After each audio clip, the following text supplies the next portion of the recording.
Hey, hi, hello.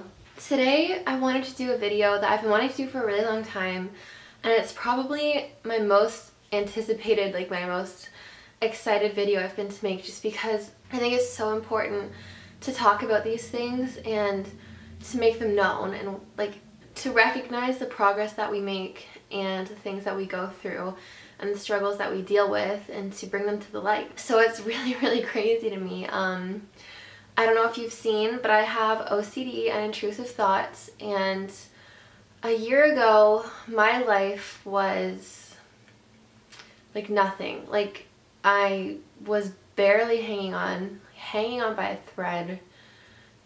I wasn't even a human. Like I have friends now that didn't know me then, and they can't believe like the things I say, like about how I used to be and like what I used to say, like what I used to do, like how I used to live, because it was just so not who I really am.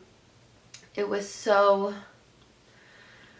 like, it's sad to think about, because I wasn't myself. I didn't have a sense of self. I didn't have a sense of knowing who I was or what I wanted or even what clothes I liked, like what colors I liked, like what anything. I didn't know anything about myself. I just was this person that was like going through this terrible thing, and that's all that I was at the time. So I just want to talk about, it's been a year since I was in that state, my worst state of my entire life. It's been a year now, which is crazy to me. Like I don't know how this year went by so fast, and I think it was because I actually was living my life as who I meant to be, and I was finally happy and Katie. I was finally me, which I hadn't been for years, and I think this year went by so fast because it was so good. And I just can't believe it's been a year since I had to go home really quickly. Steve had to take time off work and like early for Christmas, and they had to drive me down, and I had to go to the emergency to go to the hospital. It's just crazy that it's been a year since then, and I just want to talk about what it was like a year ago for me. It was constant twitching and pacing all over the house and crying all day long, Like I cried desperate cries. Like it wasn't just crying like I woke up, I just start crying, like heaving, like out of my soul crying, and I just couldn't stop. And I cried all day. I FaceTimed my mom all day long just to keep me okay and to keep me talking to someone to get my mind off my thoughts. I remember I was constantly saying, I just wish I could escape my mind. Like, I just wish I could leave my mind. Like, but it's trapped. Like, you're trapped in it because it's stuck with you. Like, your mind is always with you, obviously. And so I was stuck in it. And I just wanted to escape so badly. And I just wanted to be normal. I just didn't want to live anymore. I kept saying I just wanted to die. But I didn't want to, like, end my life. I just wanted to die somehow. But I knew that I would end my life eventually if I had to. Which at that point I was feeling I would have to, so I wouldn't hurt anyone.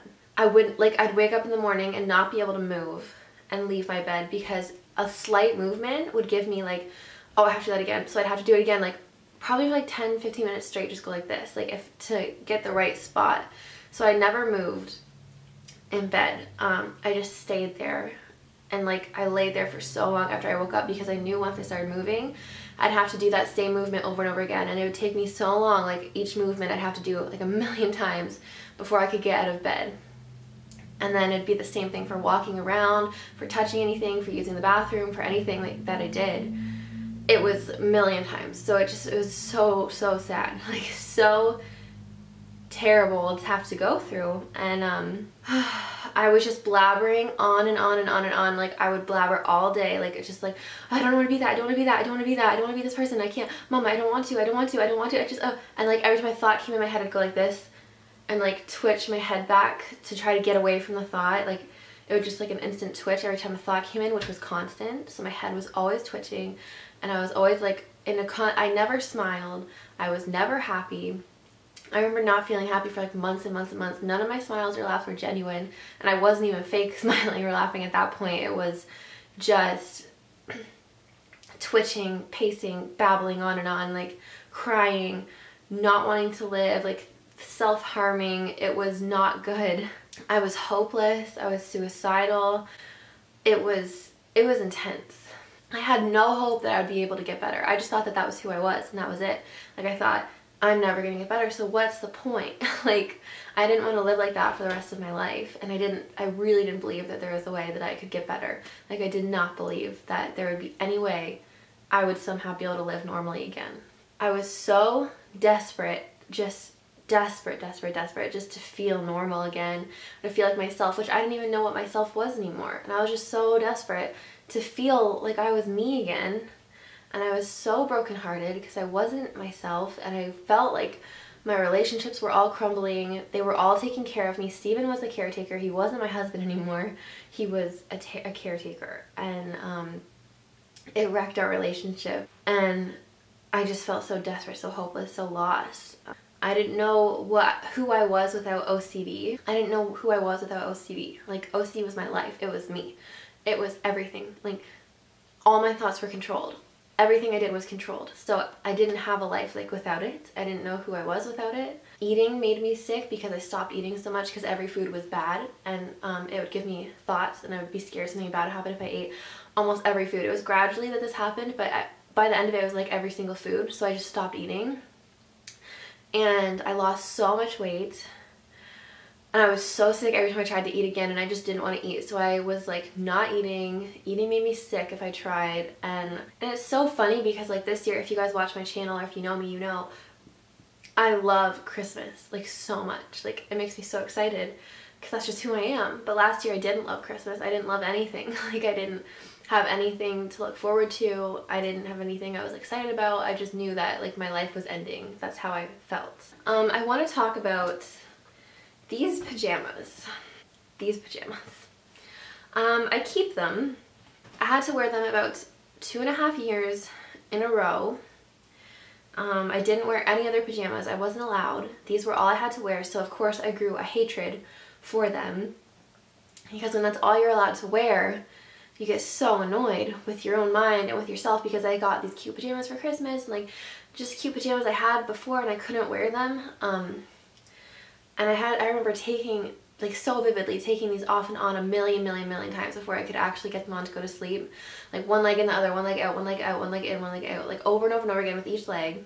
And then once I got it on, I'd have to take it all off again and start over. Like, it was really frustrating. The thoughts were too much, the anxiety was too much. It was so much to have to try to put these on, and then the fact that I had to wear them. I would try sometimes to put on other pajamas, but I'd always go back to these because it was just so much anxiety and so much, the thoughts were so intense, and I just wanted to get rid of them, and that was a way I could make them just be quiet for a second. And so these were what I wore.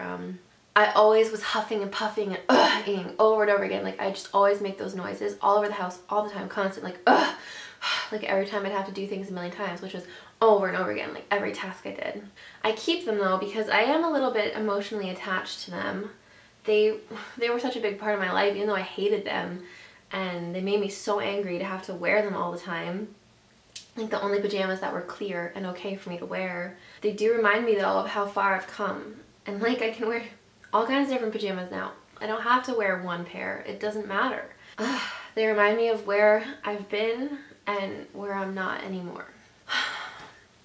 It's like, it's weird, and I'm gonna start talking about this. I do have a little bit of notes because I've been thinking about this video for a few weeks, and I've been writing down things I make sure that I want to say. The person that I was, this broken, tortured human, tortured by her own mind, I love her with all of my heart. She was my reality for 19 years, and I will never let go of her.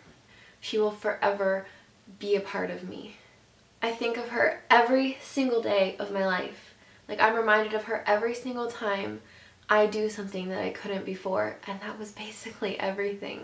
I wish more than anything that I could just hug her and look her in the eyes and tell her that it will be okay. Like, there is hope. Like, she's not just destined to be this evil human or to end her life to avoid that. Like, that's not her future. I just wish I could give this past me a hug and just show her what I am now and what I can do now. She taught me that I had a strength I never even knew. She taught me who I'm not and who I am. I will never ever ever forget her, and if I meet her again, I know that I can get through it. I just wanted to make this video because I wanted to commemorate the fact that it has been a year since all the craziness went down, since I was at the worst part of my life, not even knowing how I was going to get through the day, hating the nights. The nights were terrible. Getting through the days by FaceTiming my mom all day long. Like, well, not even functioning as a human. I just wanted to commemorate it because I'm so proud of where I am now, and it's because of my medication, because of the support from my family, from my husband, from my friends, from everyone, like, that I'm actually who I am and who I'm supposed to be now, and it feels amazing. And yes, I still struggle, like, I still have struggles all the time, but they're not nearly as huge. The bad days never outdo the good.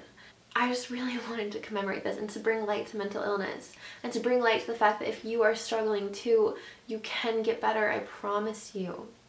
Even if you don't believe it with any inch of your soul, if every single part of you says, no, I will never get better, I want to be that tiny little tiny crack of light that says it will, because it can. OCD is so important to me and so close to my heart. Like, obviously I struggle with it every day, and I struggled with it for 19 years before I shared it with like my family or doctors or anyone or got help. And I feel the need to talk about it on this channel too. I have a video of it on my other channel. I will also want to bring light to it here. So yeah, guys, more than anything, guys, thank you so much for watching. Bye.